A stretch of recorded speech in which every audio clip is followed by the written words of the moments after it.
তব কথামৃতং তপ্ত জীবনং কবিভিড়িতং কলমশাপহম শ্রবণমঙ্গলম শ্রীমদাততং ভুবি গৃণন্তি যে ভুরিদা জনা।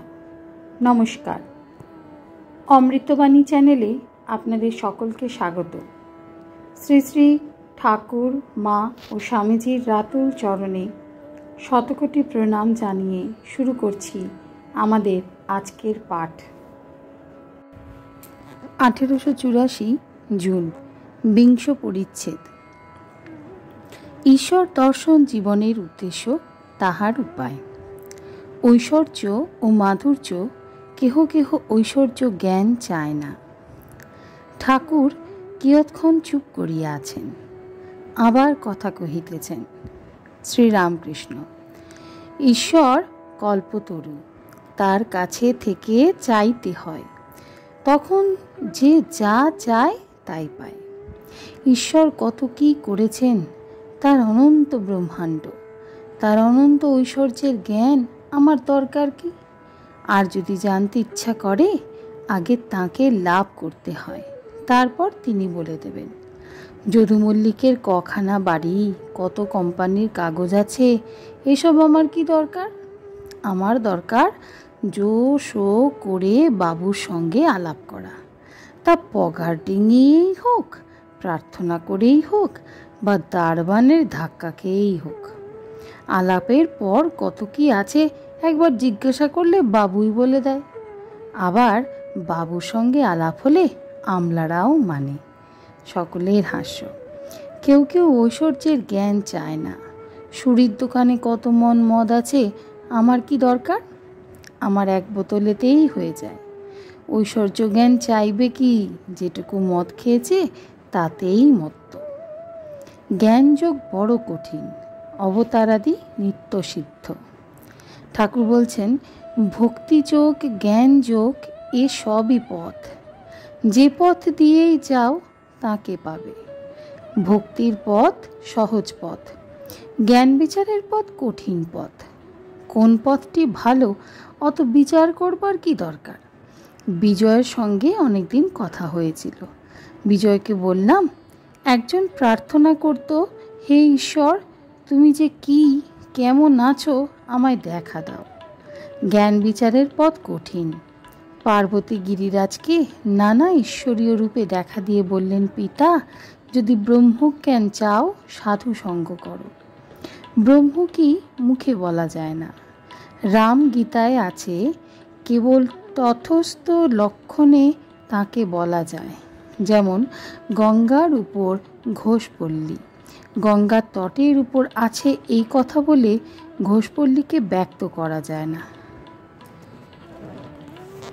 নিরাকার ব্রহ্ম সাক্ষাৎকার হবে না কেন? তবে বড় কঠিন। বিষয় বুদ্ধির লেশ থাকলে হবে না।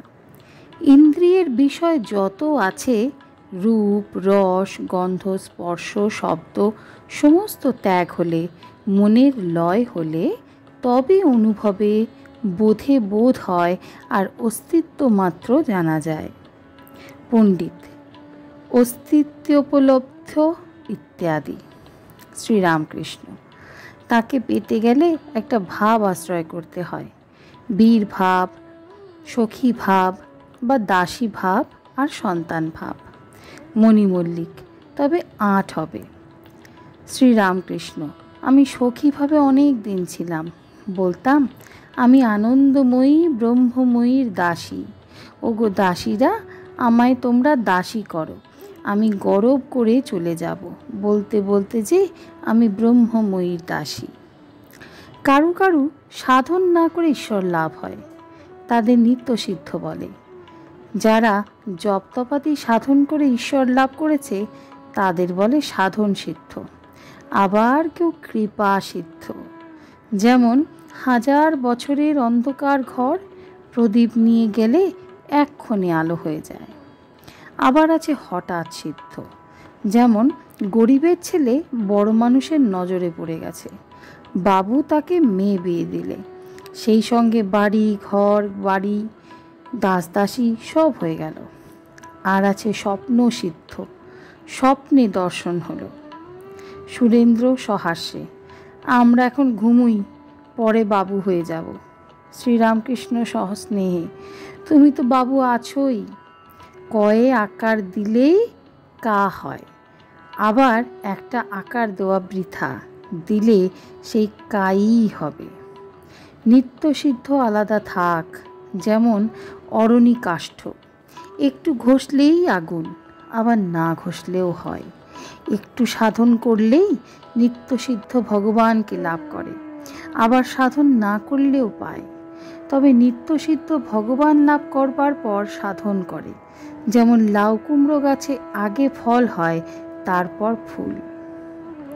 পণ্ডিত লাউ কুমড়োর ফল আগে হয় শুনিয়া হাসিতেছেন। শ্রীরামকৃষ্ণ, আর নিত্য সিদ্ধ হোমা পাখির ন্যায়, তার মা উচ্চ আকাশে থাকে, প্রসবের পর ছানা পৃথিবীর দিকে পড়তে থাকে, পড়তে পড়তে দানা উঠে ও চোখ ফুটে, কিন্তু মাটি গায়ে আঘাত না লাগতে লাগতে মার দিকে চোঁচা দৌড় দেয়, কোথায় মা, কোথায় মা? দেখ না প্রহ্লাদের ক লিখতে চক্ষে ধারা। ঠাকুর নিত্যসিদ্ধের কথায় অরণি কাঠ ও হোমা পাখির দৃষ্টান্তের দ্বারা কি নিজের অবস্থা বুঝাইতেছেন? ঠাকুর পণ্ডিতের বিনীত ভাব দেখিয়া সন্তুষ্ট হইয়াছেন। পণ্ডিতের স্বভাবের বিষয় ভক্তদের বলিতেছেন। শ্রীরামকৃষ্ণ ভক্তদের প্রতি, এর স্বভাবটি বেশ। মাটির দেওয়ালে পেরেক পুঁতলে কোনো কষ্ট হয় না, পাথরে পেরেকের গোড়া ভেঙে যায়, তবু পাথরের কিছু হয় না। এমন সব লোক আছে, হাজার ঈশ্বর কথা শুনুক, কোনো মতে চৈতন্য হয় না, যেমন কুমির, গায়ে তরবারির চোপ লাগে না। আজকের পাঠ এ পর্যন্তই। নমস্কার। কথামৃতের সুধাধারার সাথে শ্রী শ্রী ঠাকুর, মা ও স্বামীজির অনুত্থানের জন্য চ্যানেলটি সাবস্ক্রাইব করুন।